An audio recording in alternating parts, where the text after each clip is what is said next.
Blessings. Blessings and good morning, everyone. How are you today? I am very well.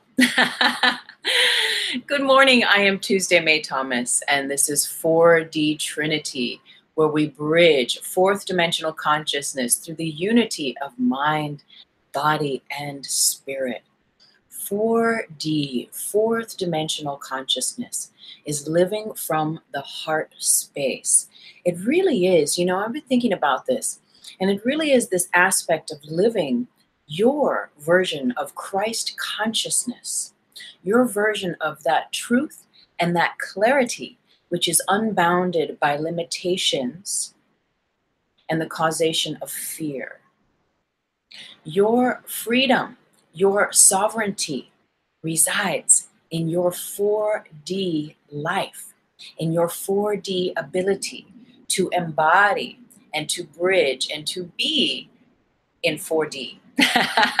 That's your freedom, is to be unbound and unchained to the limiting notions of this world. Everything that tells you that you can't be what it is, the truth in your heart, is inviting you to stay bound and anchored into the 3D. And the 3D is a cool place to be once you've gotten the hang of it. Right? I've found that once I've healed all the dramas and the traumas of my past, of the pain, of this life, and of all the lives that I've lived here, the more that I come into a place of peace and of, to a fashion, releasing those chains that have bound me to those versions of who I thought I was. I allow myself, we allow ourselves to enter the domain of freedom, where all divine possibilities are, where all divine appointments reside, where every divine link and connection that you could possibly have with yourself and with others exists. And it is so very exciting to live in this place. And the passageway is all of those aspects of learning to heal what is untrue, what is not real, and come into a greater sense, a greater notion of that which is true to you from your heart, in your heart. Your heart always is rooted in truth. Your heart is rooted in truth.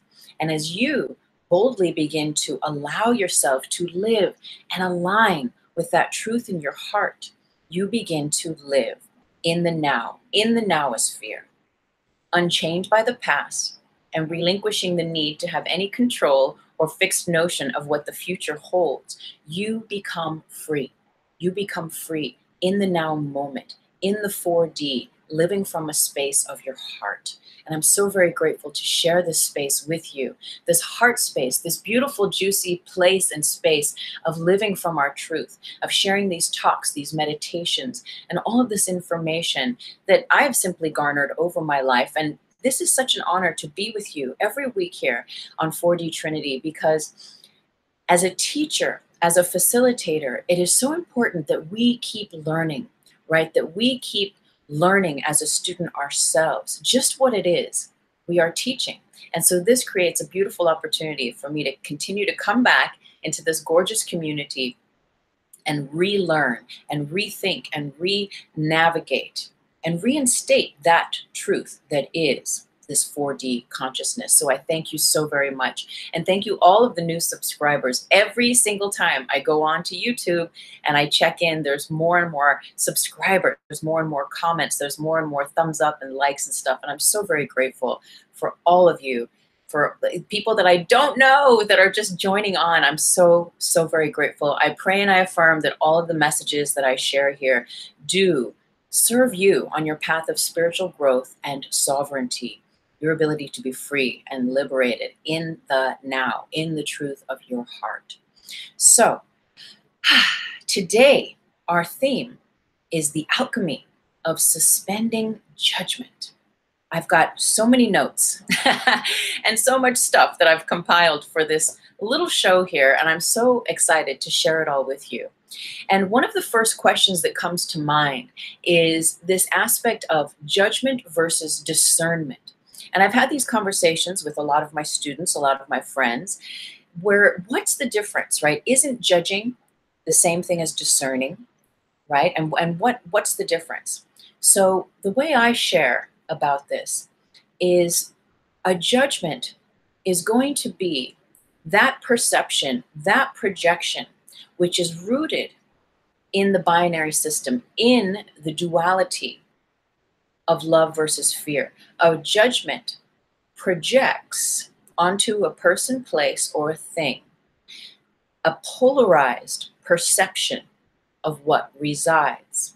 We can all see the exact same thing and have very different notions of what it is, of what it means, right? And depending, you could have one person that just says, oh, that's very interesting, whatever it is, a scene of violence on the news, on television. You can have another person saying, oh, that's absolutely dreadful. Those people should be shot, right? I'm just all this in a bubble of light. I'm just throwing things out there. And so there's a different perception. We all hold a very, very different perception. And our perceptions are what anchor us into the reality of our choice.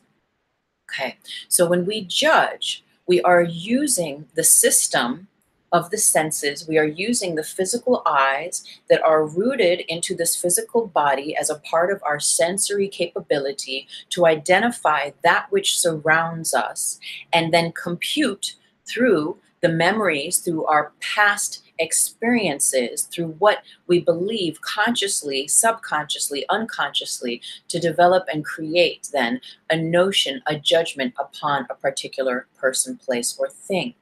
A judgment is that which keeps us bound to that person, place, or thing, and it keeps us bound to that belief that is rooted in a dual system of perception. Perception, as we know that we teach here, is rooted through the physical eyes. It is what we see through the physical eyes. It is how we see the dual nature of this, what we call reality in this world, is all rooted through judgment, right? Discernment, the way I like to talk about discernment being different from judgment, is that which is rooted as the divine knowledge and wisdom of our higher self, the divine knowledge and wisdom, if you will, of the Holy Spirit. It is an elevated variation of what you see, of what you perceive, being its highest capable perception at the time. So we judge, we are projecting, perceiving fear. Right? All judgment is rooted in lack, in fear, and in some notion or belief that is keeping us bound to thinking that we need to be bound to that person, place, or thing being a certain way so that we can solidify even further a certain reality. Discernment is that which is your gut talking, is that which is the truth in your heart speaking to you, guiding you, your higher self, your angels, your guides guiding you along, assisting you in navigating what is truly here to serve you along, maintaining that trajectory of your higher self, of being your higher self, of embodying your God self, your version of Christ consciousness, your version of living and being open-hearted and open-minded. And it is setting you free, and it is setting the other person, place, or thing free too. Discernment. So we think about situations that we are in, and we can either be invited to a certain party, and we can say, oh, those people are, that party is going to be full of junkies, and I hate that dreadful music that they play, and that person never takes a shower, and I don't want to be around them, and they're just, it's always, they're always very, very, let's see, now I'm finding a block here. If we're going to a party, we're invited to a party, and we decide not to go based on what we perceive situation or people being a certain way that is derogatory, that is dualistic in nature, we are judging. If I'm invited to the same party, And I just listen to what my internal navigation, the compass of my soul, what that divine navigation serves me and guides me along. And if the sense is no thank you, then I can discern no thank you without having to pass a judgment, without having to think in these derogatory terms, without having to justify why I'm not going to the party, without having to perpetuate, right, that these people take drugs, that they play awful music, that that person stinks, or whatever all the stuff is, right? I can discern. I can rest a moment and be still and listen to my inner guidance, right? Do I take a left or do I take a right? Do I keep going forward? This last week, I was driving, I drove thousands and thousands of miles. I was away for my birthday week and driving all up and down the coast of California. And there were times where I had to make a decision. Am I getting on this freeway? Am I getting on that freeway? And I could either judge one freeway and say, well, that one's always full of traffic. Or I could allow my discernment to say, to override, right, that belief or that notion that there's always traffic on that freeway. And if my discernment, if my higher self, if my higher guidance says, take that freeway, right, despite whatever the judgments might be, I will follow that. If my discernment says to go in a different way, I will follow that.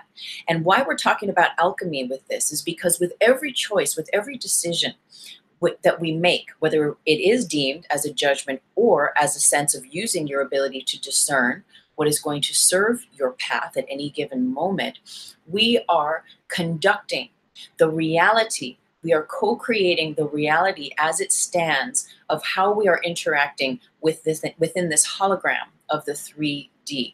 And so what are we choosing and why are we choosing it? And is it true to you? Is it true to me? And we get to be very, very mindful as we move forward in our life. The more that we become sensitive and we begin to understand the rapid karmas and the way that they work, the more that we burn off the pain of the past and those issues that have held us back from being our true authentic selves, the more we live in the now moment. And the more we go back to judging in those old ways, the quicker the boomerang is that we realize, that we see clearly, oh, let me think about this again. Let me see this in a different way, because we become sensitive to realizing the reaction, that every action has a reaction, right? Whether it's a thought, it's a spoken word, we are putting energy out into the universe and it will then come back to us. We spoke a while ago on one of the 4DTs about the observer effect, that quantum observer effect, that whatever you look at, however you look at it, changes it so that it looks, however you look at that person, place, or thing, whatever filters you perceive it with, changes the way it looks back to you. A little story about this. For years, as you know, if you've read my book, The Reiki Apprentice, it's all about me learning how to heal my life, right? With Reiki and with metaphysical energy tools. And there was a path along my life for many, many years due to circumstances that I had experienced as a child, that when I was in certain company of certain men in certain situations, I would project judgments. I would have all of these notions in my mind and in my cells that said, be afraid, you're not safe, they're going to harm you, they're going to hurt you, they're going to pick on you, they're going to bully on you. I mean, the list went on and on and on. And I got to a point of healing that to such a degree that now I can simply see men as my brothers. I can see light. I can see respect. I can see just love, right? I don't have to carry all of those old preconceived notions with me as I meet men. They're everywhere, right? But as I come into contact with them, I do not have to walk in fear anymore. Now, this is interesting. Knowing that this alchemy of suspending judgment was coming up, I caught myself. It was probably a couple days ago, and I was walking to my car, and there was a man, and he was looking at me. He was probably 30, 40 feet away, and he was just looking, just eyeing me up, staring me up. And it wasn't like a, hey, baby thing, but it was just, he was just scanning me. And I caught myself. I went back into that notion of I'm a woman, and that's a man. And whatever my old past notions are, woman, man, be afraid, and all the reasons why I should be afraid due to past experiences I've had came up like in a flash like that. And I caught myself and I said, no, I am not a body. If I do not stand here and judge this person for being a man, if I do not project onto him all of my past notions that are really gone, but that I could dig up if I really wanted to. I could dig up all that old pain and all that old shame and all the reasons why I should be afraid of this person looking at me, right? That's a judgment. And that creates a solidification of that stance in that reality. And that gives him the leeway to then act as that I am perceiving back unto me. That gives him the okay. It opens the gateway for that person to then project whatever vibrational frequencies that aligns with for him.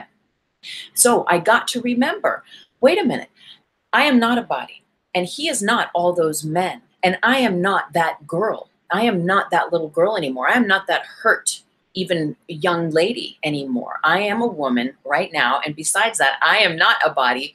I am light. I am love. And the moment that I dropped even seeing him as a man, even judging that he is a man and what that could mean due to all my past circumstances, it instantly diffused my energy. And it created just this divine buffer zone between me and whatever all that stuff is that I could have placed there. And he turned away and he went a different direction. It's very, very, very interesting, right? The way this stuff works, but we carry it with us always. So I have so much. So alchemy is the art of changing one substance into another. So substance, we can even think of our thoughts, right? Our bodies. If I am going to project, all of a sudden I need to be afraid because this person is eyeing me up or scanning me up and down or whatever I think that's going on, whatever I'm judging is going on, I'm going to be locked in that reality. I can alchemate. I can use my consciousness to create alchemy, to change the substance of my thoughts, the substance of this reality that in a causal level is bubbling. All the atoms are just waiting for me to decide what I perceive so that it can then reveal itself to me to match that and reflect that. I choose to alchemate. I choose to use the alchemy of my consciousness, of my conscious thought, to create alchemy within myself. Because as well, right, on the physical dimension, if I get locked back into all of those fearful thoughts and all of those fearful pain-based emotions and stuff, I create an alchemy in my body. I create a chemistry in my body that sets off the fight or flight, that sets off my adrenal glands, sending out signals to my body that says, okay, we have to hunker down. We have to be afraid. I might get shaky. My breath might change. And all of a sudden I'm living this, like I'm in the jungle and like, he's the tiger and I have to like defend myself. So alchemy, shifted, right? We suspend judgment. I suspended judgment. And I decided not even to see this person as a man at all, right? Not even as a body. Myself, not even as a body. And all of a sudden we became love and light in my mind, in my heart, and it completely alchemated the situation. It diffused it. Suspend. And so I looked up some of these definitions. I always find it's very interesting to look up definitions of things, whether you just Google a word and see the definition. I like to use Urban Dictionary sometimes to get some different kind of insight, because we can imagine that whatever those definitions are is how the collective holds that space, right, for whatever that notion, that word is. And I love this. I found this on the Urban Dictionary. To suspend is the state of detachment, the state of not touching anything. Woo, right? So when you suspend judgment, you are relinquishing the connection between yourself and that other self, that person, place, or thing, and allowing for a release of the static, a release of the projection, a release of what you think is going to happen based on what did happen in the past. You are detaching yourself so that your energies are not touching. Because the moment that we judge, the moment that we place a judgment based in duality versus discernment, We are attaching ourselves to that person, place, or thing. And as we move through our day, wherever we go, that person or place or thing is going to come with us, and they're going to come with us in our consciousness and our subconscious on all these different levels as our mind relates to the past and pastes it onto them. So then we are rehashing whatever judgments, if they are about race, if they are about money, if they are about body, if they are about, really all judgment is based on fear. If we need to judge anyone at all, from a dual plane and really like believe that that is what's going on, we are holding it. We are creating a concrete reality for ourselves to navigate and maneuver through. And all of that stuff is based on the past. And so in essence, we are not suspended from it. We are not detached from it. We are in fact creating a deeper connection. We are knitting a deeper fortification of this is real. My past is real. To judge, to form an opinion or a conclusion about someone or something. So again, binary system, this is the 3D. This is the land of love versus fear. And I've had a few conversations, and blessings. Good morning, Will. Thank you so much for dropping a line in the comment box. If you are watching and you want to drop a line, a little hello, I'm so very, very, very grateful. Thank you so much. But we've had these conversations about like 3D versus 4D. And believe me, this whole 4D thing, the word, the notion, the name 4D Trinity was given to me, right? When I said, what am I supposed to call this live stream? My higher self said 4D Trinity, right? And it resonated as truth. And so I said, okay, but not really knowing, not really having it all together of what all my specifications of like exact, like definitions of what it means, other than knowing that it is that level of Christ consciousness. It is that level of living from the truth in your heart. And so anyway, we were talking at the park the other day about like, okay, these levels, these dimensions, 3D, we're still living in the world, in the land of duality, of polarized notions, right? Right, wrong, black, white, whether it's on the color spectrum, literally, or whether it's skin color, okay? On, off, yes and no, where there's only two choices, right? And then as we open our hearts and we begin to bridge the gap between the physical body, the past, and all the memories therein, we become illumined by this 4D consciousness, this ability to see what I call the trinary, which is the other.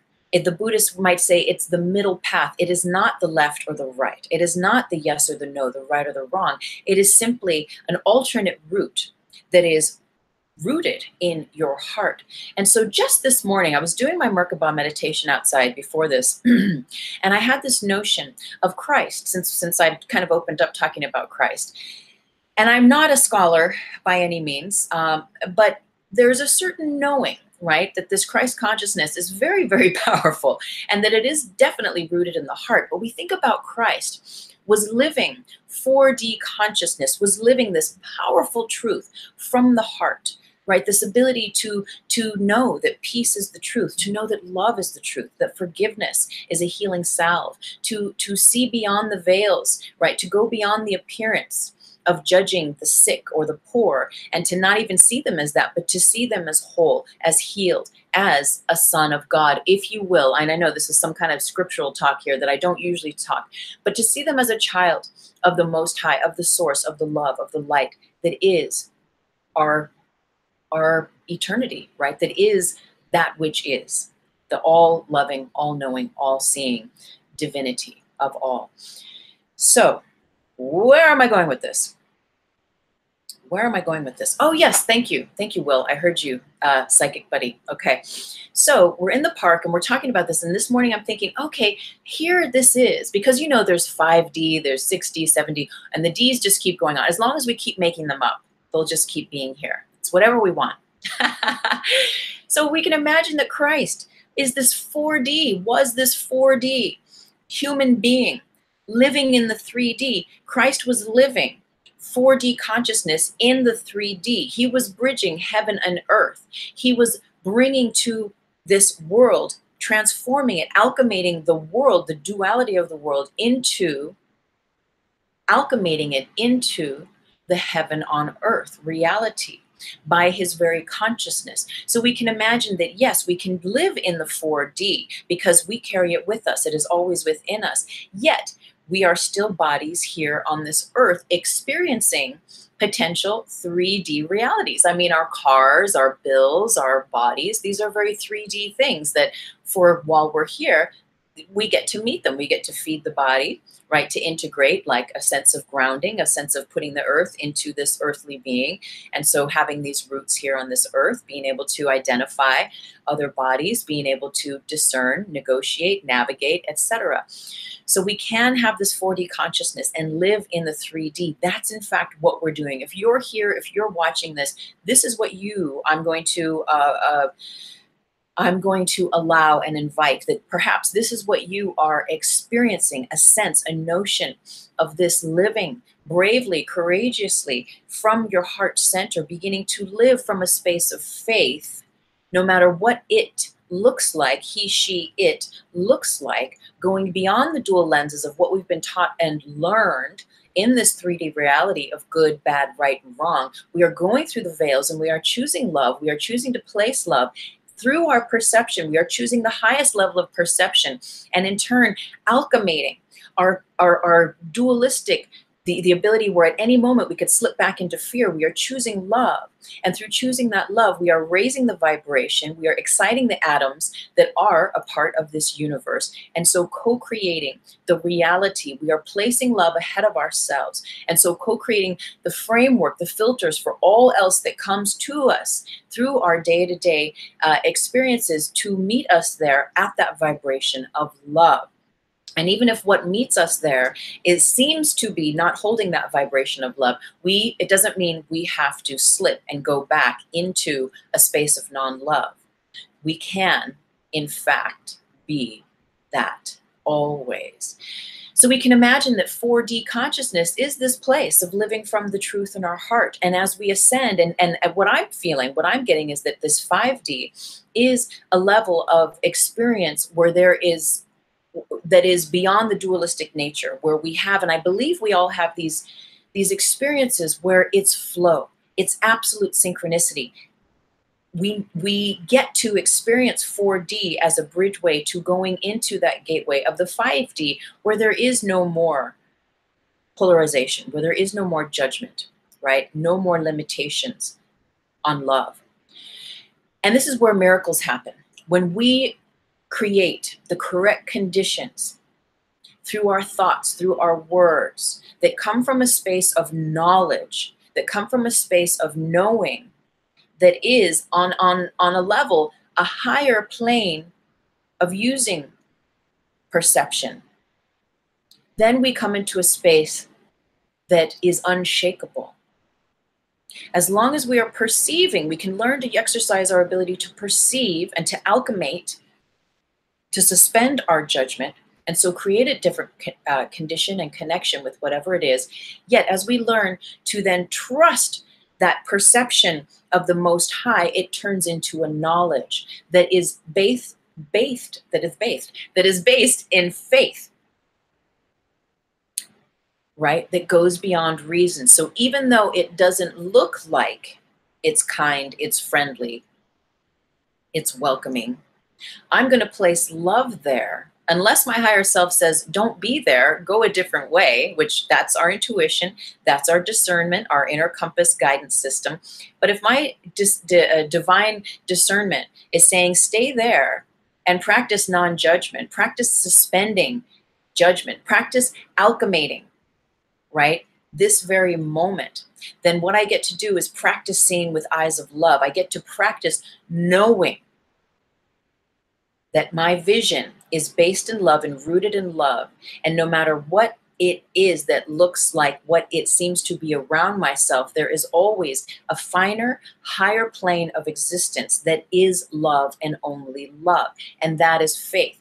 That is knowledge. That is looking upon your brother, your sister, your situations in life, and placing love there beyond what the 3D confines show us of all the limitations. Because at any single moment, stuff can change. Have you ever had that experience where despite right? All the reasons why the world would tell you that things can't change, all the reasons why the world would have you think that peace is not possible. Peace always is. It always is, and we find it within ourselves. And that is the miracle. It's as simple as that. It's from you changing and alchemating fear into love. And we do that with our thoughts. We do that with our words, with our feelings, our actions, our deeds. And we have a choice. So how often do we judge all day, every day? I've made a list of simple, what I'm calling for now, simple judgments. Okay, a car, you're driving on the highway or the street and a car flies past you, right? Maybe nearly like scuffs your bumper. You have a moment, right? Maybe your adrenals get a little kick and you get a little flustered. So what do you say? What do you think, right? What is your go-to, right? And if it's a person of a certain race, is there a judgment? Is there, oh, they are this race, and so that's why they drive like that. Oh, they're old, and that's why they drive like that. Oh, you know, or is it just that you come at anger and you say some curse words or something, you know? So that's a judgment. That's a judgment. It's different when we can just sit there and let that experience happen and not know, go into the place of not knowing.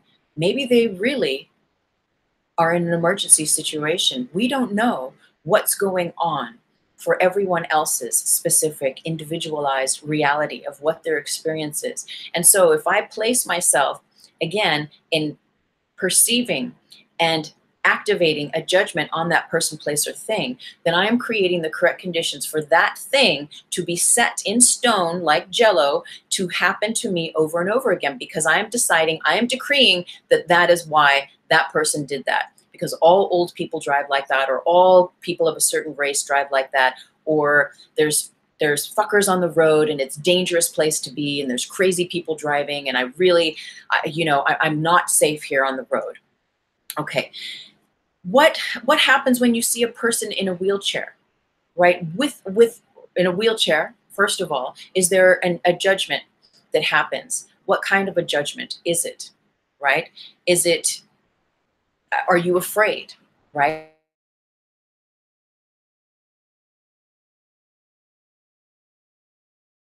Judgment. Is it, I'm so sorry for them, right? Because even feeling sorry for people is a judgment, because there's a level of hierarchy. We're placing them in a different place and space than ourselves. We are deciding and deciphering that there is no equality here, that there is no connection here. Oh, poor you, right? Are we judging them? Oh, they must have really had some bad karma, to come back like this in this life. Are we judging them? Okay, what about when you see, and I'm putting this all in a bubble of light because these conversations have come up over the weekend, very interesting conversations. Okay, so a black person in a hoodie, right? What is the judgment? What is the media telling you, right? I have 2 gay friends that have adopted 3, they're half black and half Cherokee, half Native American children. And all the kids are coming up into being teenagers now. And the oldest one was walking at night wearing a hoodie, and the father was like, I'm sorry, you can't do that. You just, think twice before you walk around in a hoodie, especially in this neighborhood, because people are going to judge, they're going to perceive they're going to project a certain judgment onto you. And to suspend that, it is best, it is wise for this circumstance for you not to wear your hoodie up. Isn't that just so interesting that he had to have that conversation with his son in the first place? But that brings us back into the grid, into all of these notions of judgments, of people perceiving beliefs, right? And things that we've been told, that we've been taught on the TV, or, what's right, what's wrong, what do we need to be afraid of, right? And even to the notion that it's not even us being afraid of a black person wearing a hoodie, but it's that that person wearing the hoodie gets to be afraid of what the cops might think that he is walking on the street at a certain time of night wearing a hoodie, being of a certain color. It's so interesting, right? The way these judgments just lock us into this 3D reality based in fear. What do you think, right? What is your judgment when you see a priest in a collar? right? Is it like, oh, holier than thou, holy person? Or is it like, oh, you know, if you know about the Catholic Church and I grew up in Ireland and there's just all sorts of mishaps with priests and with children and all sorts of things. Is that what comes to your mind? Like with every single thing that we come across, there's an invitation for us to judge it or not. What about a person that doesn't hold the door open for you as you walk into a store? Are you going to be like, God, man, that fucking rap dip dip, you know, are you going to judge them? Or are you just going to let it go and just keep walking, right? So we are constantly either hooking ourselves into realities or not. A friend, okay, what about a friend? An acquaintance has, okay, so I have, you know, friends that have had breast either enlargements or reductions. And then I have other friends who talk about those friends, right? And they're judging them. Like, is it like, why are we judging whether this person has bigger boobs or smaller boobs, right? That's up to them. That's their reality that they're creating. And if we judge that, we are ultimately, you know, it is said that when we judge others, we are really judging ourselves. What we see in others is what we see in ourselves. And what about an old man holding the hand of a child, right? Is that old man a friend or a foe? Is that old man a nice grandfather having a walk with their grandchild? Or are they a child molester? Do you know what I mean? Like, this is the level, the spectrum of where we can go in our mind with judging. And as we judge again and we project these dualistic, fear-based projections, we are creating the correct conditions for that to be the reality that we experience. But also we're solidifying that experience for the greater whole by holding that, right? By holding that fear-based judgment, that perception. But we can also use the alchemy of our thoughts. We can choose again. We can catch ourselves. Like I caught myself with that man in the parking lot where I thought, he's a man, I'm a woman, it's time to be afraid. All of my past issues wanted to come right up front and center and tell me all the reasons why I should be afraid and why I should project all this stuff onto this person.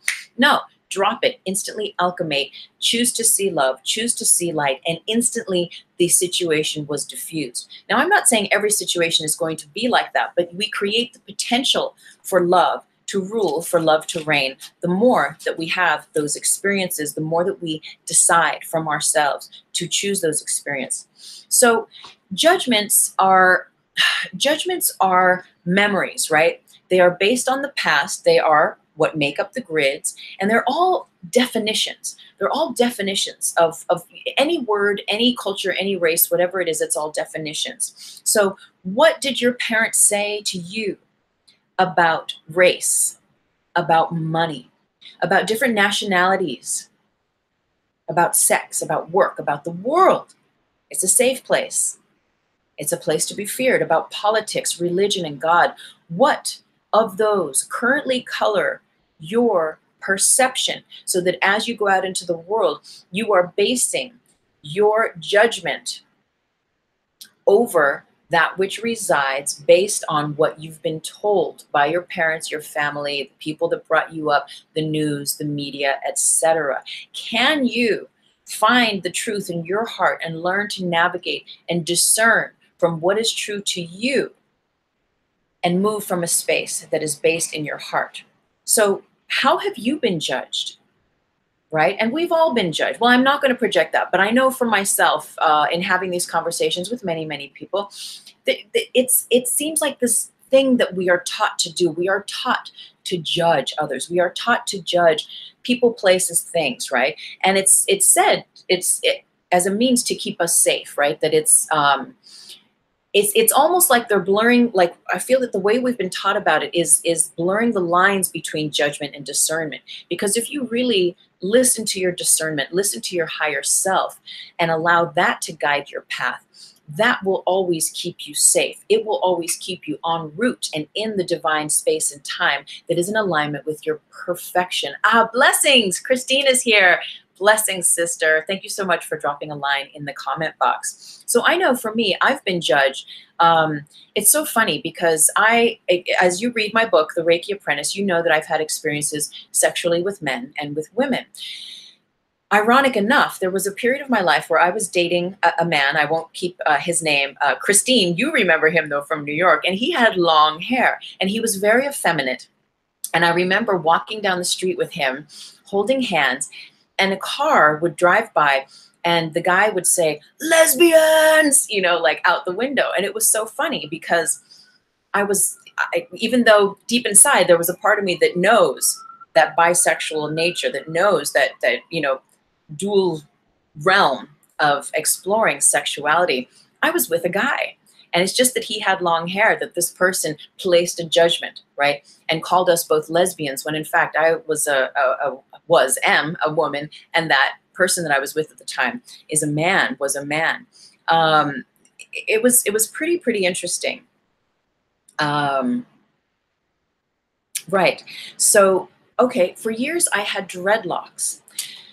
And there was a perception, a judgment that came with that, not from everyone, but from time to time, I would realize like, oh, there's a sense of judgment portrayed upon me that I was dirty because I had this naughty hair. I had these dreadlocks. And so there was judgment placed upon me that I felt, and that was even spoken to me at times, that I was dirty because of my dreadlocks. Funny enough, back in the day when I had my dreadlocks, I was a very natural woman. I did not shave my armpits. I did not shave my legs. So we called that, back in the day, being a natural woman. And I remember being on the subway once, and I had my locks and whatever, but I was wearing a skirt, maybe a knee-length skirt. And so from the knee down, my legs were bare with my flip-flops. There was a woman and her daughter sitting right across from me. And I remember everything was fine, and I'm just we're all just sitting there on the subway. And then out of the blue, the woman, the mother, catches a glimpse of my leg hair, and she like shudders and almost like begins to hyperventilate. And the daughter realizes, she's like, "What's wrong, Mom?" And the mom literally put her hand over her daughter's eyes for the daughter not to see my hairy legs. Lifted her up from the seat and moved down to the end of that subway car. And I was like, wow, really? This is so interesting. That was a form of judgment, right? Now, I could have judged her back and been like, that stupid bitch. Well, she doesn't know anything about being a natural woman. And she no, I didn't, right? I simply allowed it and took it like just as an astonishing sort of a reading of reality without taking it personal and without having to attack, right? Or become defensive even. I just still sat there. I didn't cover my legs up or try to put a scarf over them. I was like, this is me and this is what's happening. But it was just very interesting. And I know as well in my book, The Reiki Apprentice, for years of my youth, I grew up and even into some of my adult life, just battling with weight. And as a young youth going to school, being very overweight, being a very large child. And I was bullied, judged constantly by one specific school bully who just would not drop it. And I mean, this became a theme of my whole young adult life, was being bullied by this person, Brian Woodley in the book, okay, who would just call me a fat whale, a fat pig, just fat, and just scream it from the, from the mountaintops. Yeah, I've been judged. Have you been judged? I'm going to have a look at the comment box here. Yes, that's how I met you. I know, right? Right, Chris? Okay. And let me just have a look at these notes. Oh, yes. And I've even been judged for being half Mexican and not speaking Spanish. So it's this interesting thing where we learn from society, or from just we decided, right? That we need to place judgments on others in order to justify ourselves for whatever reason. And again, it's based out of fear. For if we go and trickle down through the roots and roots and roots, these things bring us into a fear state. Ah, blessings, sister. Yes, I'm a weirdo, so I'm always getting the look, right? And sometimes it's just energy. It's just our energy that people will just be looking at you. They'll be trying to figure it out. They can't figure you out. Ah, the God phone. Whoop, whoop, whoop, whoop, whoop. Hello. Blessings, God. Yes. We're all here. Namaste to you too. Judgment. I know, it's such a trip. It is such a trip. Ooh, okay, we're going to read from A Course in Miracles. Ooh, from the workbook, the teacher's manual? Okay, I'm down. I'm down. God says hi, everyone. Sounds good. Okay, blessings. Namaste, dear God. Okay. And remember, around here, the way that I think of God, that I have come to know this term God, which is really just a word, is love. And the way I think about God is not as a person. So when I write about God in my books or in my blogs, I don't think I've ever given it a capital G, because I don't feel that it's the name of a person. God just is. Love just is. It is an experience. It is an experience. So we are going to read from A Course in Miracles, and it's from, this is interesting, from the Manual for Teachers. Okay, how is judgment relinquished? So if you have your book, I know a few of you do, you might want to grab it. We're going to read here, how is judgment relinquished, from the Manual for Teachers, and it's paragraph 2. It is necessary for the teacher of God to realize not that you should not judge, but that you cannot. In giving up judgment, you are merely giving up what you did not have. You give up an illusion, or better, you have an illusion of giving up. You have actually merely become more honest. Recognizing that judgment was always impossible for you, you no longer attempt it. This is no sacrifice. On the contrary, you put yourself in a position where judgment through you rather than by you can occur. And this judgment is neither good nor bad. It's neither polarized, binary. It is the only judgment there is, and it is only one. According to A Course in Miracles, God's children are guiltless and sin does not exist. That's a miracle right there, to allow that perception. And I've written a note here on the side. Let me see. What programs are we running? Okay, save the whales or love the whales. Either is feeding a certain reality. So if I'm chanting save the whales, then I am creating a judgment over the world and over the whales that holds them in a certain paradigm that they need to be saved. If I simply chant or hold the space of love the whales, then that creates a much broader opening paradigm for the whales to be whatever it is they are to be, but ultimately to be loved, right? So what programs, as we judge, are we running? Are we putting our persistent perceptions into, plugging into, and making a reality? The aim of our curriculum, unlike the goal of the world's learning, is the recognition that judgment is the recognition that judgment in the usual sense is impossible. This is not an opinion, but a fact. In order to judge anything rightly, one would have to be fully aware of an inconceivably wide range of things, past, present, and to come. One would have to recognize in advance all the effects of their judgments on everyone and everything involved in them in any way. So again, one would have to recognize in advance all the effects of their judgments on everyone and anything that is involved in any way. And that speaks to that quantum, right, paradigm of whatever I see, how I look at you is how you're going to look back to me. I decide whether I see the black kid in the hoodie as a hoodlum or just as a kid wearing a hoodie. It's like, what programs are we running as we judge? Because again, what we decide to perceive is going to create a 3D reality. And so are we creating 3D realities based in the binary system of love versus fear, or are we generating 4D realities that bridge love, heaven and earth? Okay. Now, and one would have to be certain that there is no distortion in their perception so that their judgment would be wholly fair to everyone on whom it rests now and in the future. Who is in a position to do this, right? Who except that has grandiose fantasies, it is saying, can actually judge There is no judgment. Remember how many times you thought you knew all the facts you needed for judgment and how wrong you were. Is there anyone who has not had this experience? Well, this is very interesting. You know, for years, I had a jealous streak when it came to my significant others. I didn't even know it. I was totally unconscious until I became conscious of it and began to work on it. I was so jealous. And remember, what we perceive, we create. What we decide is what will be. Chemically, alchemically, we are either creating that or we are alchemically suspending that judgment and so creating a different reality for ourselves to experience. Body, mind, right? And emotions.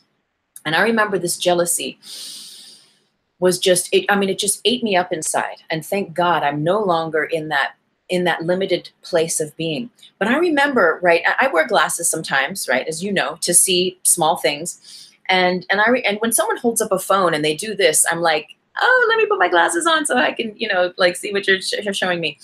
And I remember an ex-boyfriend of mine, all these apps and you can flick through. And I don't think I really understood apps at the time, right? So again, here we go, ignorance.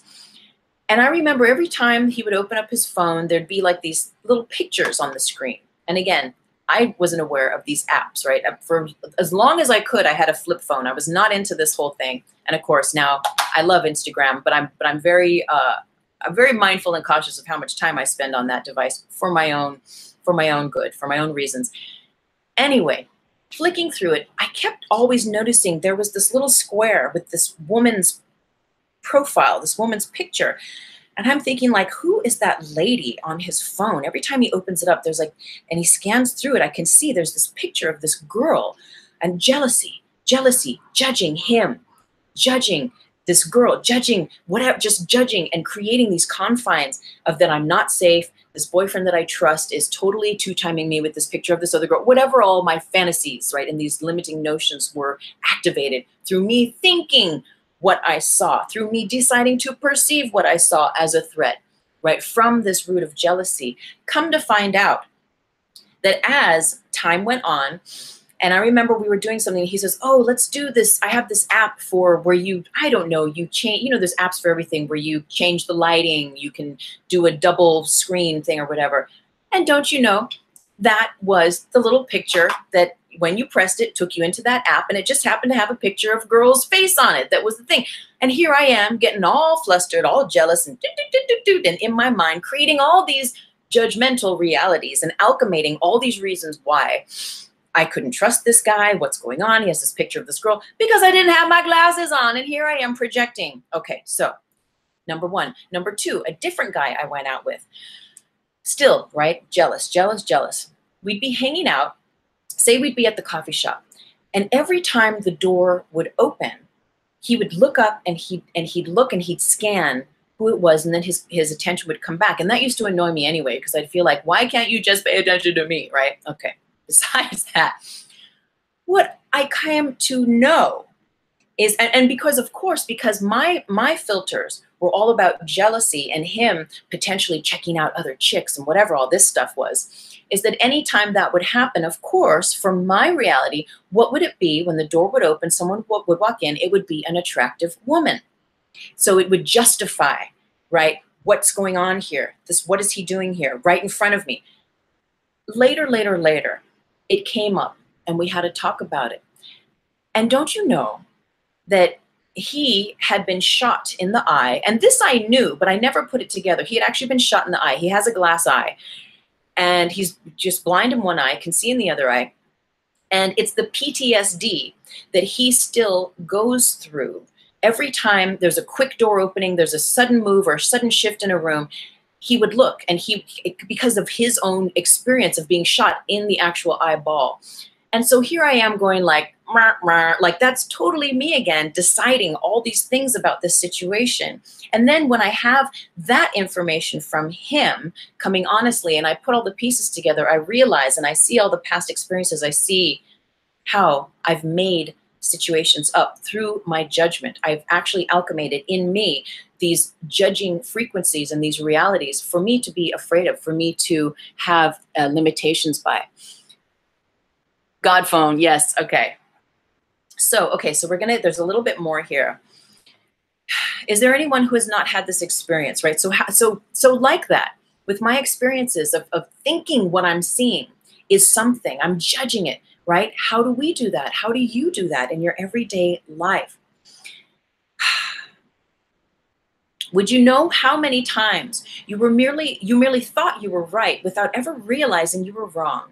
Why would you choose such an arbitrary basis for decision making?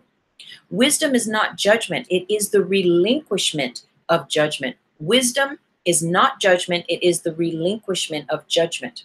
Make then but one judgment. It is this: there is someone with you whose judgment is perfect. God does know all the facts, past, present, and to come. God does know all the effects of God's judgment on everyone and everything involved in any way. And God is wholly fair to everyone, for there is no distortion in God's perception. And remember, what is God's judgment? God's judgment is that all of God's children are guiltless and sin does not exist. Well, there's an idea, isn't it?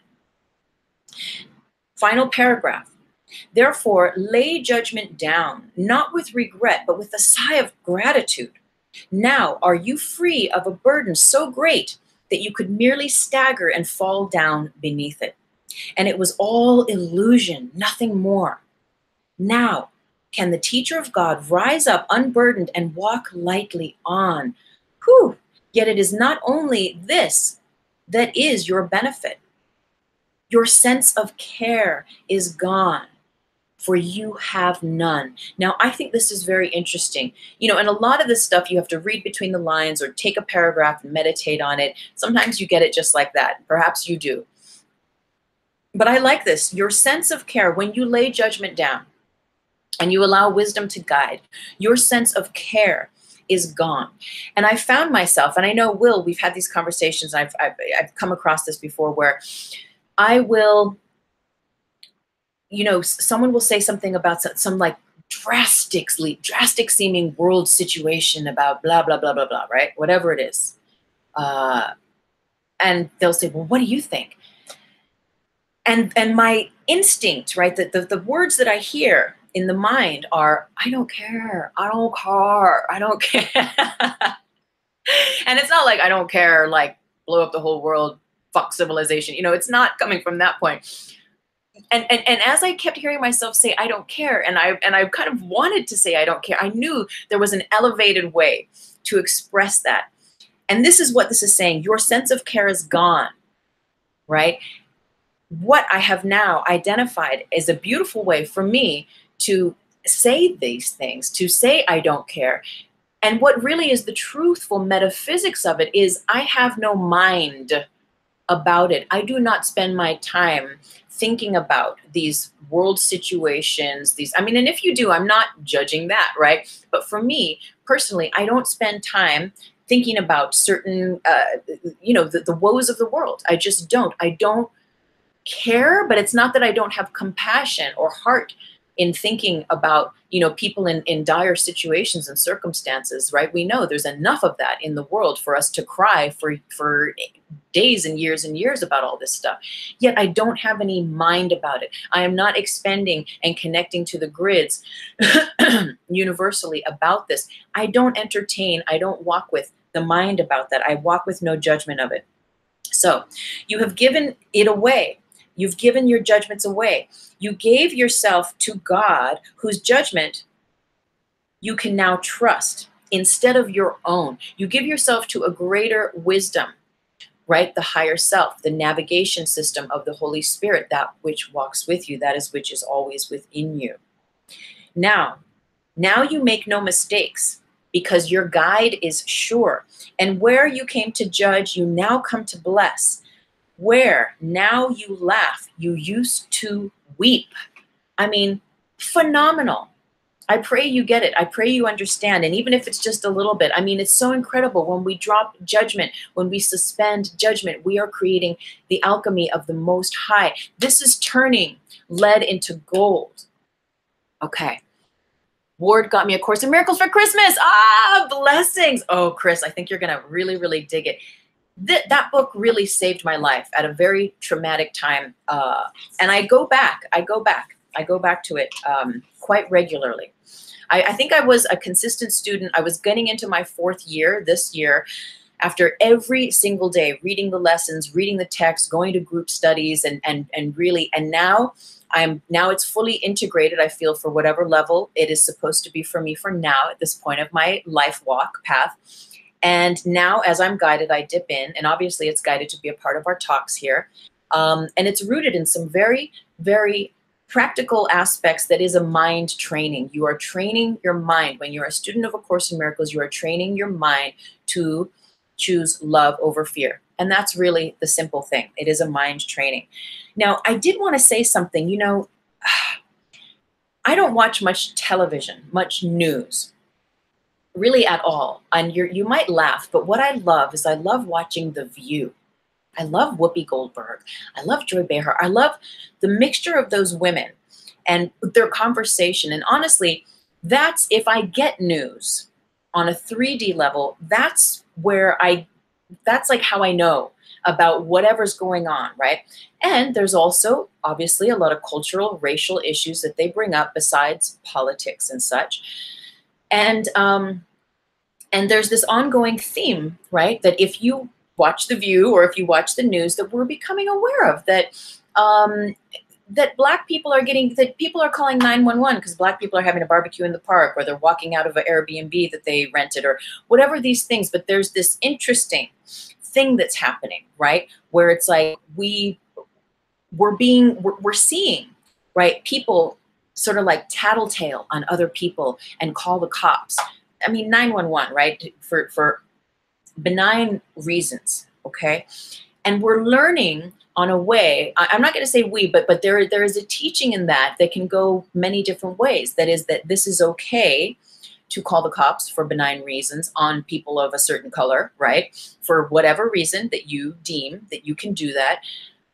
But it's also getting into or it's going the other way of like, this is so laughable, this is so ridiculous, and it's helping to purge this part of fear in our subconscious collectively, and it's bringing it to light so that it can be healed, right? Great. Now, it's interesting because I see, though, how these things get into our psyche. Just last night, I was at the Trader Joe's coming home from work, and there's this dude walking around, again, a parking lot situation, right? He's walking around the parking lot, and there's this real fancy car, and he's kind of walking around it, and he's looking in the windows, and he's trying to open this door, and of course, right, fear says, oh, is he trying to steal that car, right? And instantly I was like, oh my God, like I knew, I was like, this is all of that stuff in the media. That's all of this judgment stuff that has nothing to do with anything of my reality, of nothing that I believe in, that I want to solidify. I don't need to go around and affirm that there's people trying to steal stuff around me in my midst, or that I have to be a witness to that at all, as similar to violence or any of that, car crashes. I don't need any of that in my 4D reality that I hold. And I instantly caught it. And don't you know, as soon as I caught it, his girl or his mother or whoever she was came out of the store, and he walked around and he opened the car door for her, got in and drove away. It's like, this is what I'm saying, is that it's so easy to get wrapped up in this psyche of even me seeing these few little things on The View of like these happenstances where other people are calling the cops, are judging others. It's like it becomes normalized, where then it's like that little is in there, right? And I had to like see it and be like, this is not me. This is not the true reality of what I wish to, perpetuate. So let me check myself, place love there, and get on my own business and in my own way. So just offering that to you. Now, there's another point I want to say, but I'll just dip in here. I agree with you about not focusing on the woes of the world. Too much positive living to do. I have to go. Okay, blessings, sister. Thank you for popping in and dropping several lines, and blessings with A Course in Miracles. It's so exciting. So on another level, okay, because all that stuff creates suspicion. Okay, so all of that judgment, this is why we're talking about the alchemy of suspending, of detaching ourselves from judgment. Because all of that stuff that the media feeds us and that just is a part of this reality in the 3D, creates suspicion of our brothers, of our sisters, of our family members, of our lovers, of our friends, of our all this stuff. And when we abide in the realm of suspicion, we are living in separation consciousness versus unity consciousness. We are living in a space that doesn't connect you to me, a space that does not see you as my brother, my sister, as an extension of myself. I see you as separate. And as soon as I see you as separate, I can be suspicious of you because you are not me. And when I align that with you being a part of a separate part, apart from me, being separate and apart from me, I can judge you. I can place all sorts of stuff over you. But ultimately, we relinquish, we remember, we come to know that we are one, we are whole. And that's that space of that 4D, that's that fourth dimensional consciousness, that's that Christ consciousness.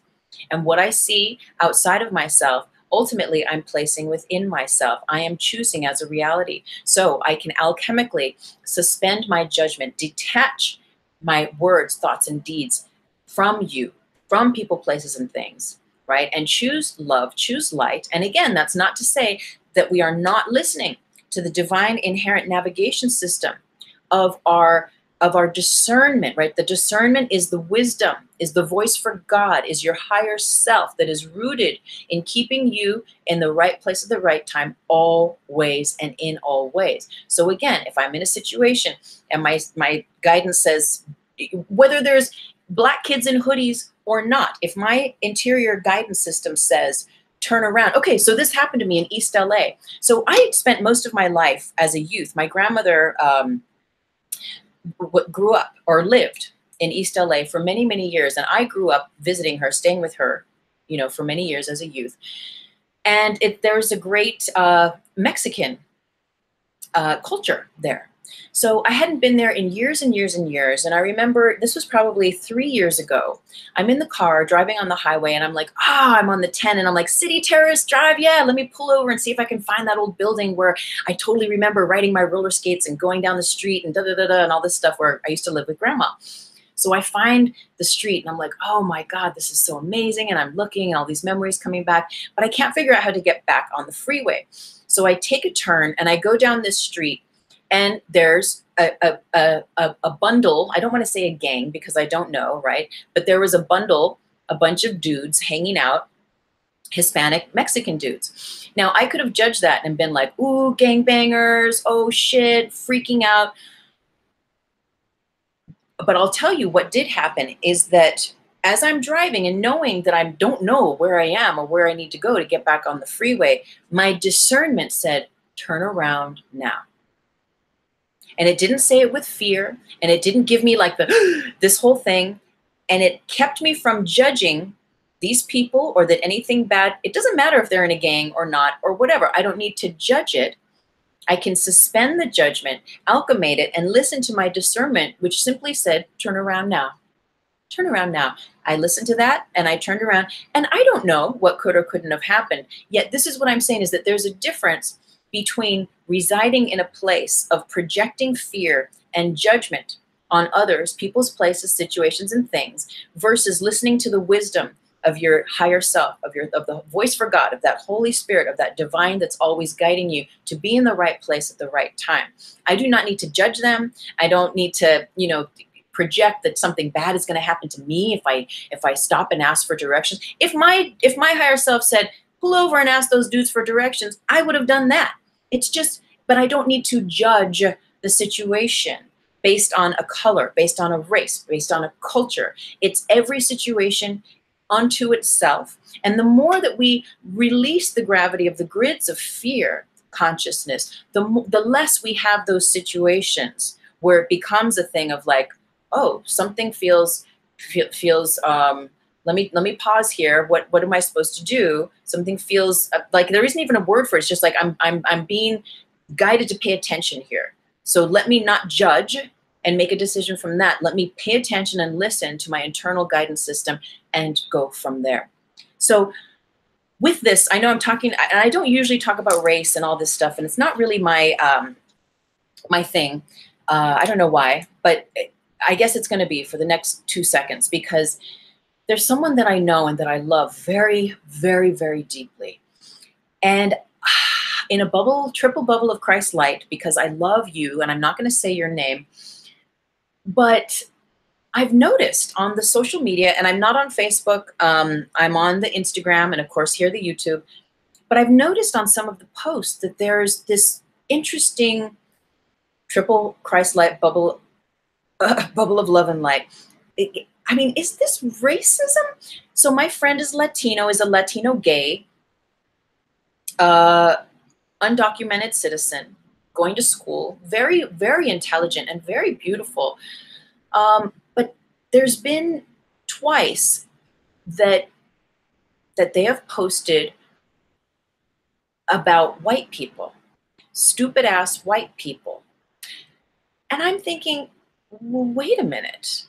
This is, I don't like, and of course, suspending judgment, suspending judgment, but also like just being perturbed at like none of the people in my circles ever, wherever I've lived around the whole world, have ever, right, my peers, people around my age, 10 years above, 10 years below, whatever, all the people I circulate with, no one in school ever, there was never racism. We never, like, it just wasn't even a thing, right? I feel like we came in, like, evolved to a certain point that was not with a certain level of consciousness as the years and generations before us. We just get it. There's a different level of elevation. But it just shocked me because this, and I guess my point is that let us not become that which we, that which we feel is not the most high. And it really kind of irks me that to see posts from this person that are like becoming racist. And I mean, is that racism? I don't know. Again, because that's not my thing. Like I don't mean it's not my thing, but it's not like I'm not going to get on a panel and debate about it because I don't feel educated enough, or I know about history enough, or whatever. But it just perturbed me. And again, it's like that these grids are becoming unraveled, that we're finding our voices in a way to speak our truth, yet again, let's allow our truth to be rooted in wisdom and discernment, because what I'm not judging, but what I'm perceiving, yes, there's duality there, is my friend becoming that which he despises, that which he rallies against politically, against racism? Is that him becoming that? In making posts about stupid ass, how did I get stuck on this bus full of white people and stupid ass white kids? Anyway, all I'm saying is that we get to be ever present and ever mindful of what's coming in, right? Whether it's in school, what we're being educated with, whether we're in college or in, still in high school, with the media, with the prejudices of friends and family, because judgment is not the truth. Dual lenses of perception that are limiting, that are segregating, that are prejudicing is not heaven on earth. And we're all about heaven on earth here. 4D Trinity is all about bridging heaven on earth. It's about illuminating your Christ consciousness, your ability to see through the veils of illusion as those illusions are taught. So I think that's just very interesting, because this stuff gets into our psyche, right? Racism, judgments gets into our psyche. So here today we are learning to alchemate, to suspend, to detach from judgments. Some of those judgments are so deeply rooted in our subconscious and our unconscious that we don't even know that they're there until we start to pay attention. And that's okay. When we're ready to look at things in a different way, we're ready to look at things in a different way. Oh, one last word here. And you know what? I can't scroll down through my comments. I see there are comments here. Let me see. ACIM is a game changer. For some reason, I can't scroll down any more, but that's okay. They'll pop up as they pop up. Okay. Yeah, for some reason, let me go here. Okay. So, so forgiveness, according to A Course in Miracles, forgiveness is the game changer, right? Will, you just said A Course in Miracles is a game changer for sure, for sure. And And forgiveness is a powerful alchemical tool in our consciousness. According to A Course in Miracles, so speaking of judgment, according to A Course in Miracles, the last judgment, we've heard of this term, the last judgment, right?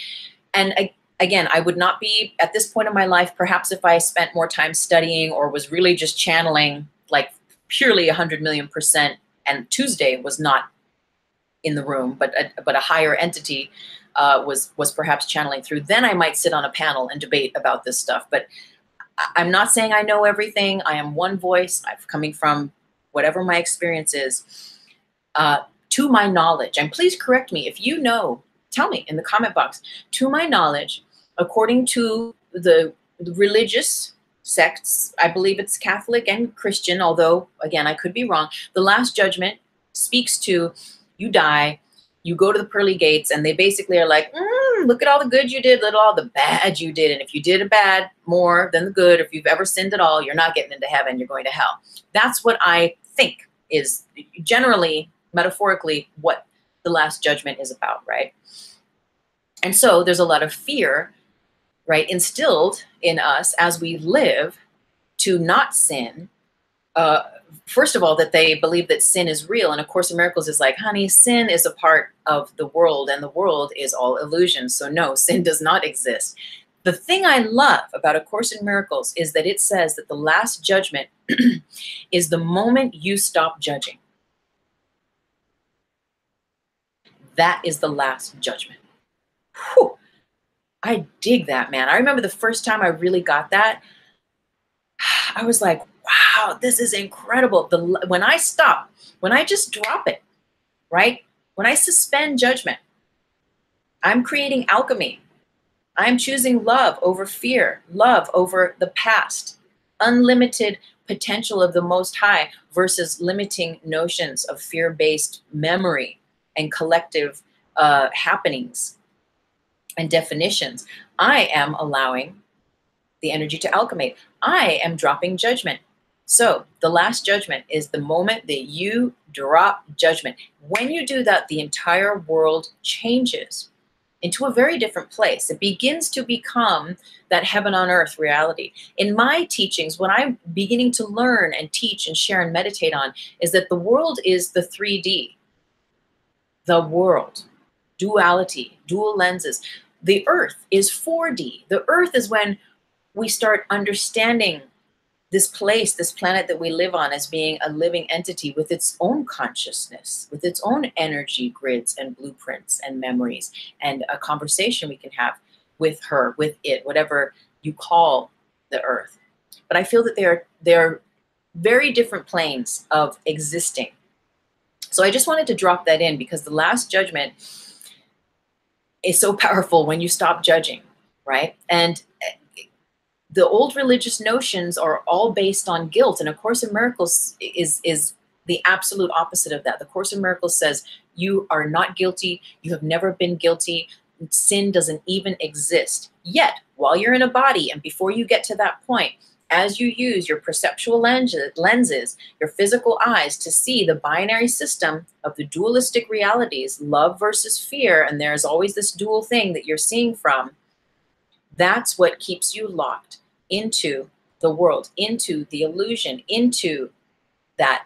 And if Course in Miracles is going to use the term sin at all, it will say the only sin is you perceiving incorrectly.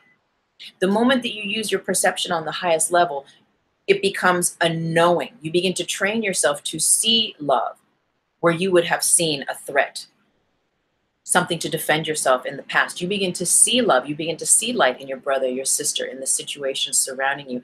And metaphysically, alchemically, that's what gives it the correct rite of passage for it to come into your awareness and become more of that love and light that it is capable of at its time and space. So this brings me back to forgiveness, right?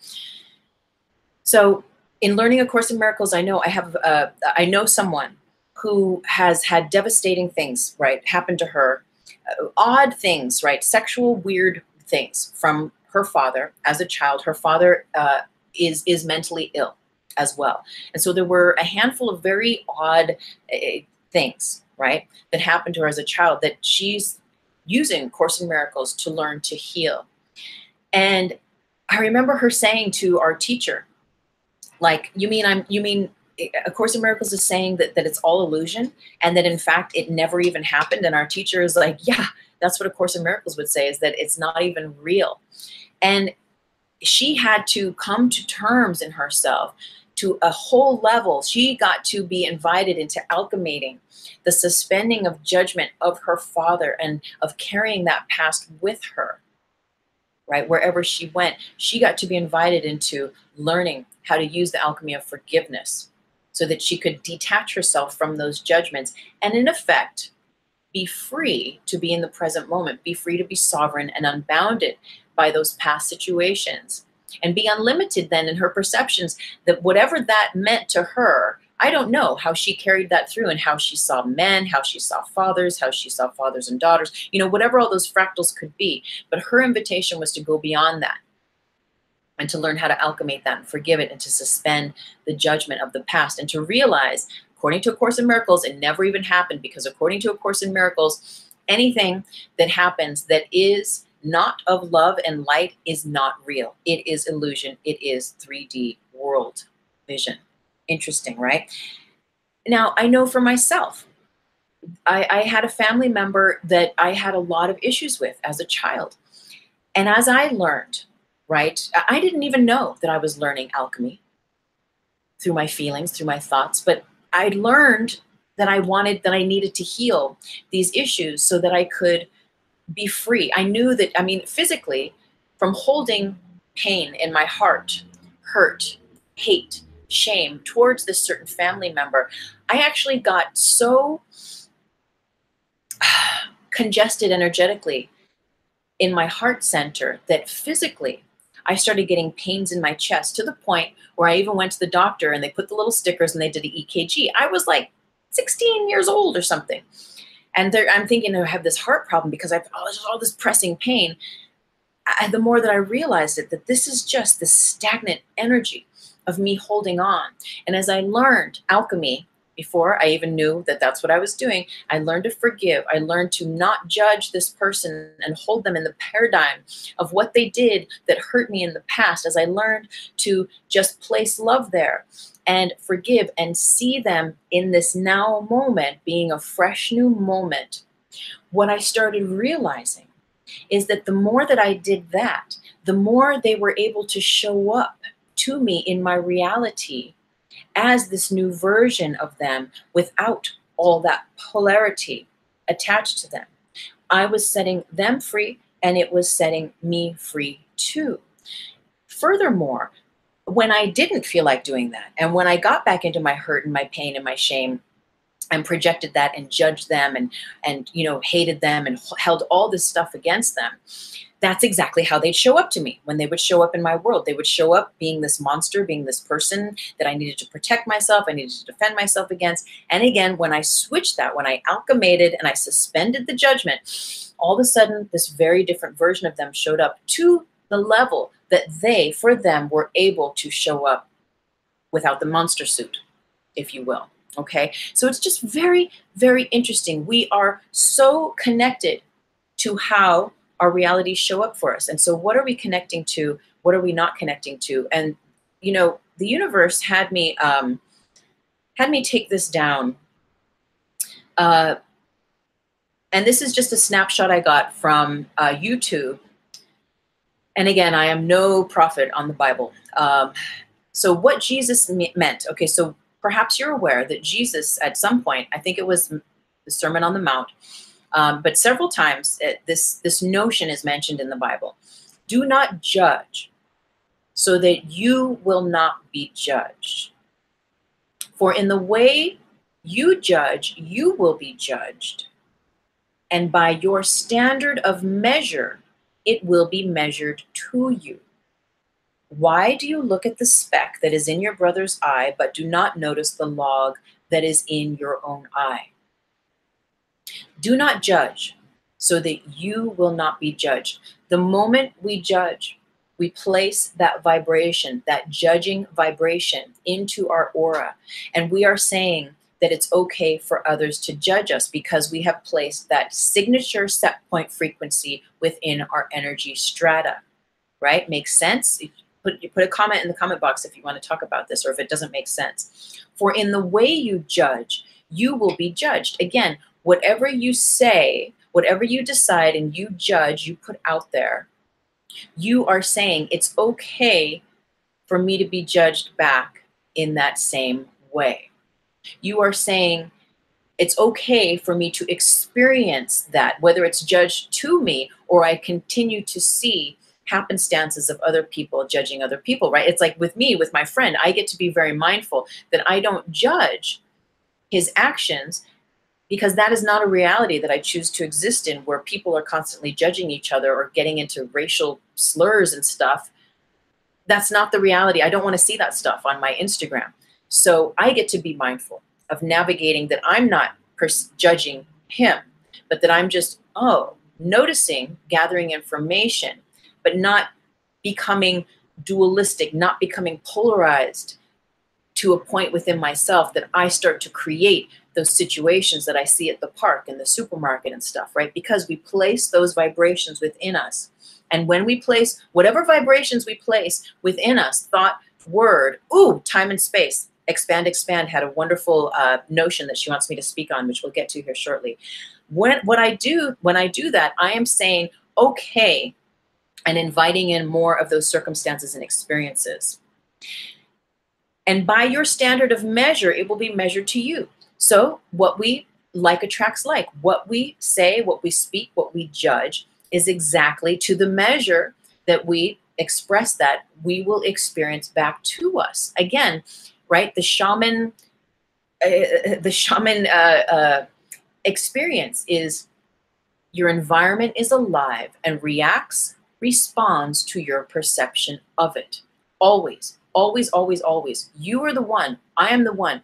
We are the ones, according to that notion, that is deciding what is that truth that surrounds us. And to the measure that we decide that the jungle is safe or the jungle is a place to be afraid of, if my discernment isn't saying, get out of here, if I go into the jungle, to the measure that I judge this jungle as being this world, this city, this town as being safe, to that level, it will be safe to me. To the measure that I think this place is fucked up, let me get out of here, these people look weird, I'm then I'm going to have little things in my reality that will justify that, that will demonstrate that and create those gravitational grids, right, of reality for me. Why do you look at the speck that is in your brother's eye, but do not notice the log that is in your own eye? So I think that's interesting because, you know, it's all to the degree that we judge, we are allowing ourselves to be judged. And the moment we judge someone else, we're really judging ourselves again. So it comes back to that. Let me read here. It took a year to be in it to win it, but don't worry if you start slow. Okay, that's what Will's saying. And again, I can only see so, wait, maybe if I expand the screen. Nope, that's, oh my God, there's more? There's more? Wow, okay. I'm actually still here. I was on lunch, now watching at my desk. Okay, blessings, Chris. And then Will says, I think the projection card with judgment. Yeah, projection, big, big, big time. Okay, let me move these screens because I didn't see that you all were commenting here still. So let me see if I can do this. Whoop, and move this. So our dear friend, Expand, who is here quite often with us at these live streams. Let's see, maybe that'll work. She wrote in, remember, and I invite you to write in, because like I said at the beginning of this live stream, I'm still learning, right? We're all learning. All I know is what I know, and I know nothing. Right? The beginner's mind. I'm just sharing information. I have to take this. It's my grandmother. Pardon me. Hi, Grandma. Hi. No, I didn't, Grandma. Yeah?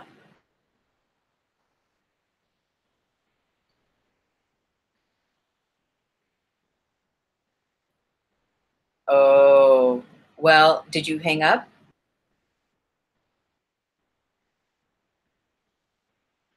No, of course not.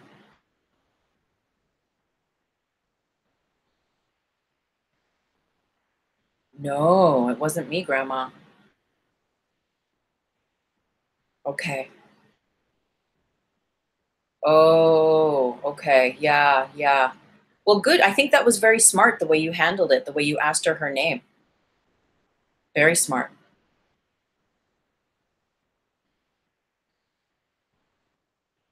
Hmm.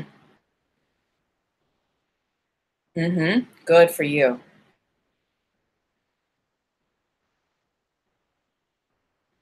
Right, right. Well, hmm. I th- I'm very well, Grandma. Today, how are you? Blessings. Oh, good. Well, I think you did that very wise, Grandma. And you know, I pray that you're not going to have to meet those circumstances again. You know. Mm-hmm.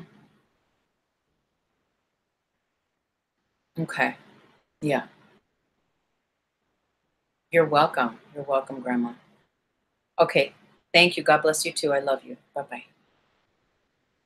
Okay. Thank you for that.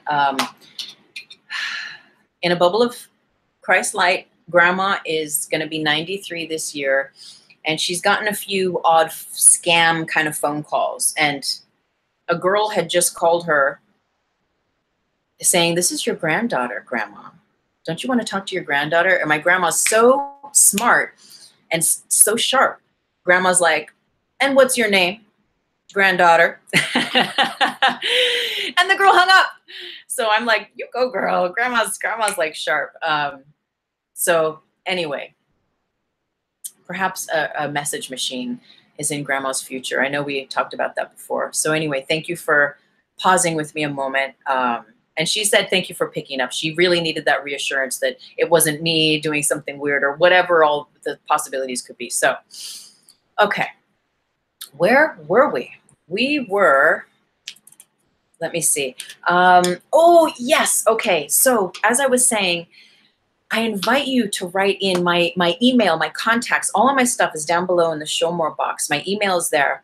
If you have ideas or things, notions you want me to talk a bit about more, just as per the teachings that I share, I would love to hear from you. If you want to go into discussion about other things or branches or fractals about things that we talk about, that you want to go into a little bit deeper, write me and let me know. So, and I think this is totally ties into our alchemy of suspending judgment.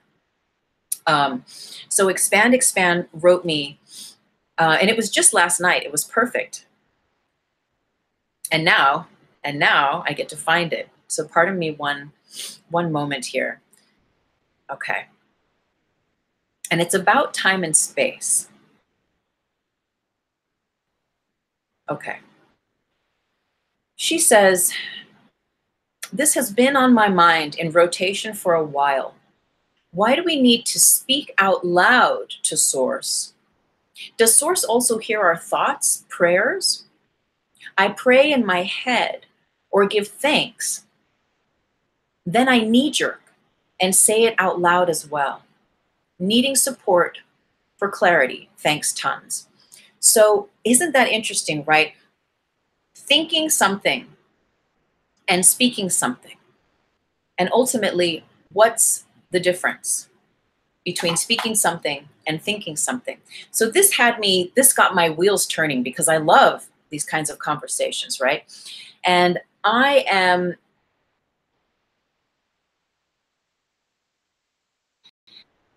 the metaphysics, right, of our word and of our thoughts. Our thoughts create space. Our words create time. Space and time converge in you. When we use solely thought, they are both very powerful. When we use thought solely, we know, right? Thoughts become things. That's a big spiritual, metaphysical, woo-woo thing. Thoughts become things. You think enough about something, it'll start to manifest in your reality. Words are the same, yet words hold a different velocity in the game of this griddery, of the grid of consciousness here in the 3D. You can imagine, I like to think about it, that our thoughts are like the Jello mix and the water, right? We're putting ideas out there.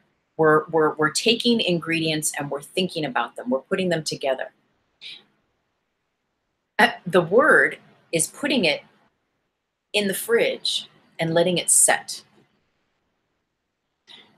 Space is created with your thoughts. Your thoughts create, like imagine you wear an astronaut bubble around your head, right? An astronaut helmet. The thoughts that you walk with throughout your day are creating the space in which you inhabit, the space that inhabits you in your reality as you perceive it based on your thoughts. The time that you experience, the level of nowness, the level of past that you carry and hold in your space, or the worry of the future, of not being in the now because we're thinking so much about the future, is guided and rooted in how we speak over our lives. So when we think a prayer, it is done. When we speak a prayer, it is also done. Yet we have planted the seed with the thought and we've fertilized it with the word. We've converged what was once just space with time, dropping it, anchoring it into the present moment of our experience in the now, right? So the serenity prayer, you can imagine thinking the serenity prayer. And absolutely, there will be, perhaps, I'm projecting perhaps to a fashion, there will be a level of comfort, right? Of like, oh, ease that the prayer or any prayer brings. And when you speak it out, you are anchoring it into the now, right? If you think about a gas pedal and thoughts, right? We can think 40, 50 miles an hour, words like 100 plus. Thoughts excite the atomic structures that create our reality, definitely, and to variable degrees.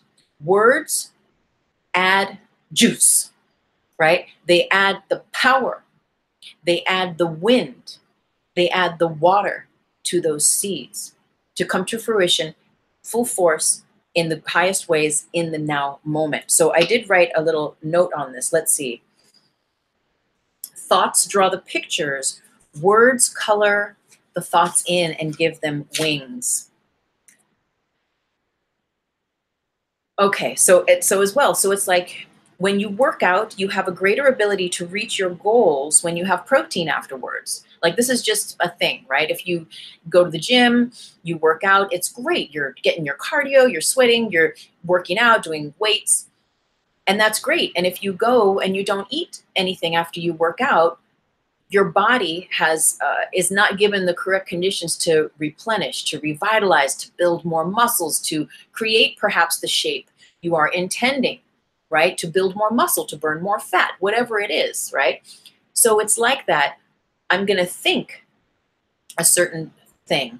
And when I speak that thing, I am giving it the protein, right? I'm working out my mind and I'm creating these positive thoughts and these affirmations. And when I speak it, it's like giving protein to those thoughts to, in a quicker way, expedite creating those realities that I wish to manifest and be with. Now, over time, different bodies, we're all different. If I work out enough and I don't eat my protein, there will eventually be some changes because I'm creating a different condition for my body to be in by exercising, right? And I might drop a few pounds. I might, look a little trimmer here and there and stuff. Yet, if I do the protein after I work out, it's said that if you have protein within 60 minutes after you work out, right, that you'll build and replenish your muscles. And that your body actually needs that because your muscles will then go to take protein from your bones, and we don't want to do that. We want to replenish. We want to have the right amount of carbs and protein.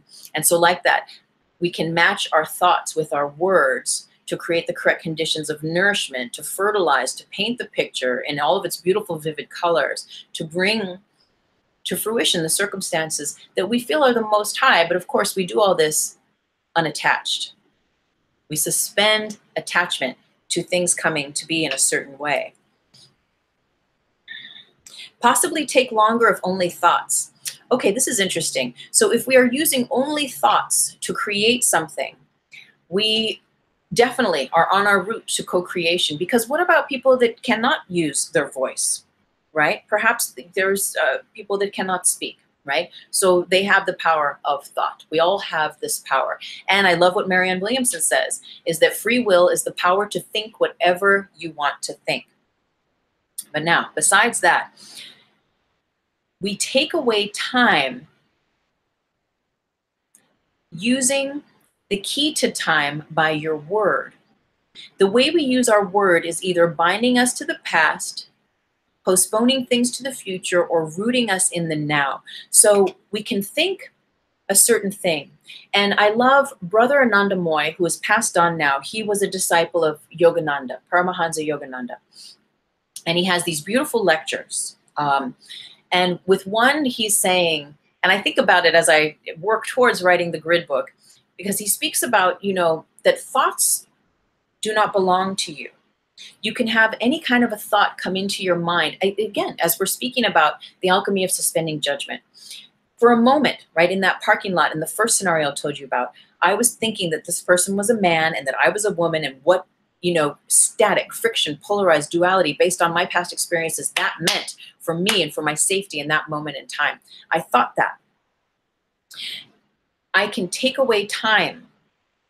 I can release myself from the past, release myself from the future, anchor myself in the moment, take away time by speaking a form of non-judgment, by speaking love, by speaking light, by seeing him as love, by seeing him as light. So, and I'm sorry, I've kind of gone off here now. I've lost my point. It will come back though. It will come back. Your word takes time away. If you use your word correctly, it takes time away. Thoughts become things, but they have, generally speaking, in my experience, this is what I'm going to offer you, expand, a slower, generally, trajectory. Thank you, it came back, to creating and manifesting, coming to fruition of that which we are thinking into being. Why? Because we share thoughts. We think about the grid, all conscious thoughts, right? We are all connected through our minds, through our thoughts. And no thought stands alone. So I could have that thought about this man in the parking lot, or the second thing about the man in the parking lot, right? That collective. All thoughts are shared. The second thing about the man in the parking lot who was like looking at the car and trying to open the car doors. And for that flash moment, there was a judgment in my mind thinking like, is he trying to steal that car? You know, like my mind went there for that moment. And I had to catch myself and suspend the judgment, use the alchemy of my consciousness to suspend that judgment and create a different paradigm. All thoughts are shared. That thought is in the collective psyche of being suspicious. That thought popped into my mind. I am not responsible for that one thought. I am responsible if I perpetuate that thought and give it fertilizer and give it protein and make it real. Then I am responsible for those experiences that I experience as a part of that. I pray this informs you and helps to expand your awareness of this. For you, expand, but for all of us. So when we speak, we are taking, when we use speech in the correct way, we are taking time out of the equation. And we are moving away from sharing a thought, of being a part of, and you know, I know we're all one, right? We're all connected. Yet for our individualized curriculum and our own individualized reality, I can think what I want and share that thought with everyone through all time and space, through the collective consciousness of the grid. When I voice it, I root it and anchor it down into my individualized experience that is different from the shared experience of sharing these notions with the greater whole. Get it? Got it? Good? Does that make sense? Give me some feedback.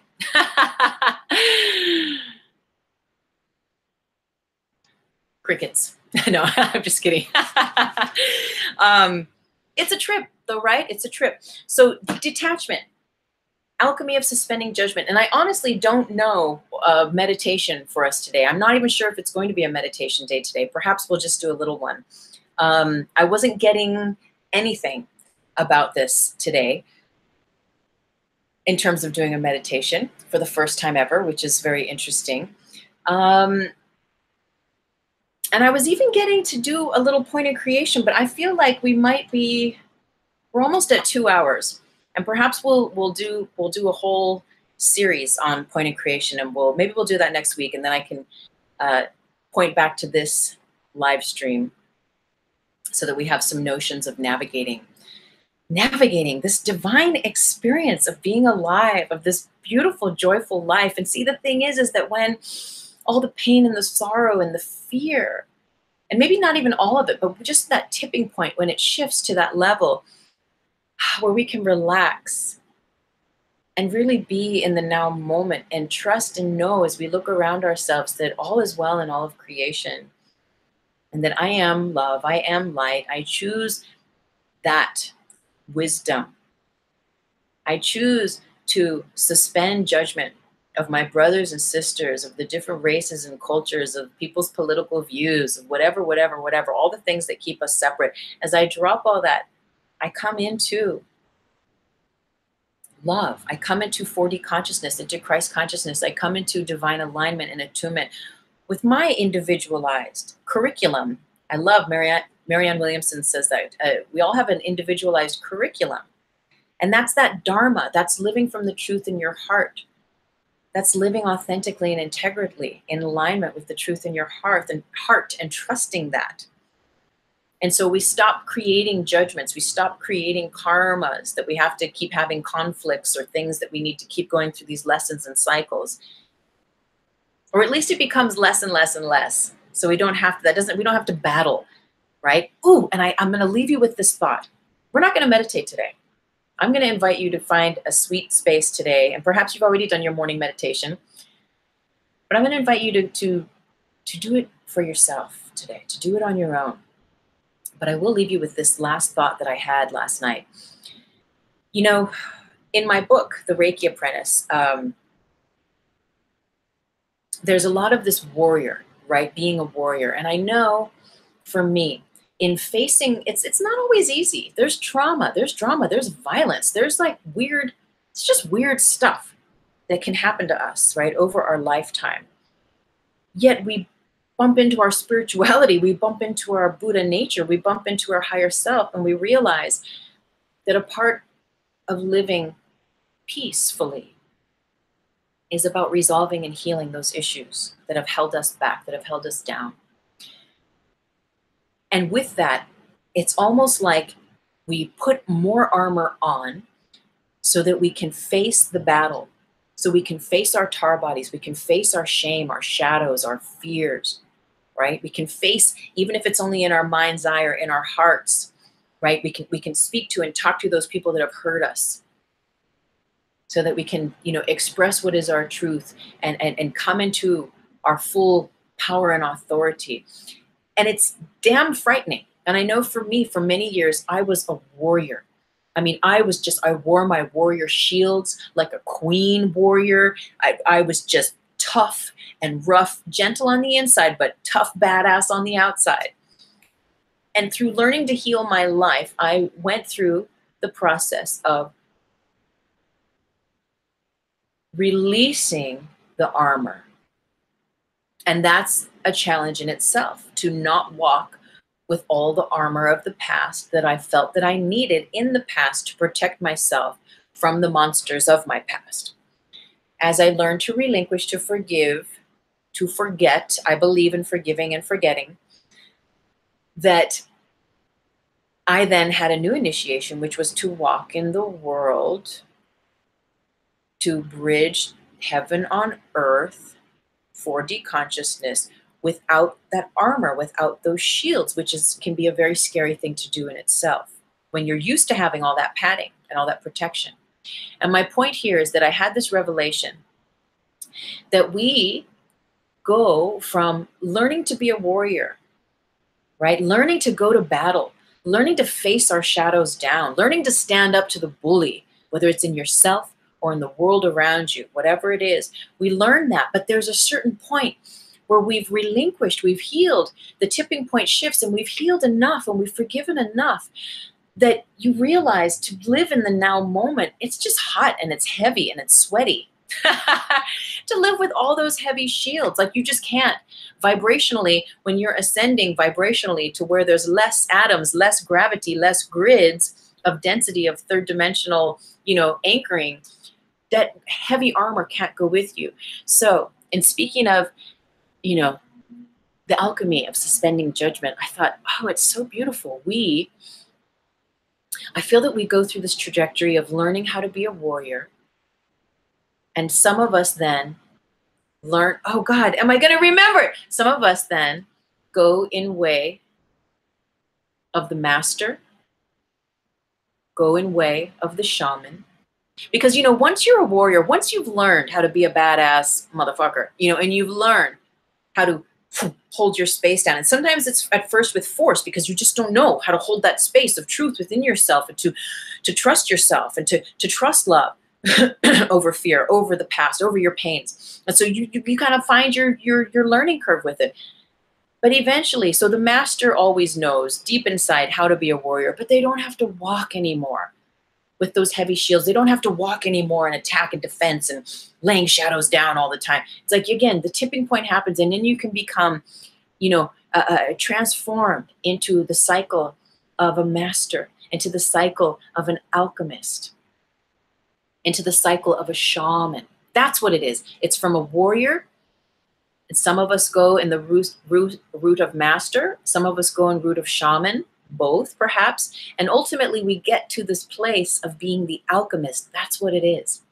Of really, truly understanding our divine connection and relationship with the metaphysics of the universe. And that's what I'm here to teach, what I'm here to talk about, to share, is the masses understanding their relationship to the metaphysics of the universe, the way the invisible realms work that connect us all to one another and to ourselves and to the greater whole. So, warrior to master, perhaps shaman to alchemist. I don't know. Put that in your pipe and smoke on it. I just wanted to share that with you because I had like a big woo last night when it came and I was like, that is so cool.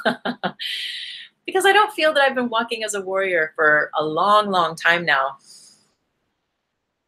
But it's still cool to know how to be that, right? To know that those roots are there. If I need to, I can pull that card out, but I don't choose to live by that card anymore. So in closing, I thank you. I love you. And I'm so grateful for our beautiful, juicy group today. Thank you everyone for again, subscribing. Oh my gosh, the subscribership is just going boop, boop, boop, up, up, up, up, and I'm so grateful. Give it a thumbs up. Thank you for your comments, for sharing, for liking. All of my information is down below in the description box. Sign up and subscribe at my website if you are not subscribed at tuesdaymaythomas.com. Link is down below and you will receive my free mini book, The Higher Self, Blueprint of Mastery. Once a month, I send out a love letter with a couple blogs and information on my books and teachings. And I'm so very grateful for your time and attention, for sharing this space today. And remember, the alchemy of suspending judgment equals sovereignty, freedom, and liberation. From my heart to yours, namaste with so much love. And remember, meditate today. Meditate, meditate, meditate. Blessings, and I'll see you soon. Namaste.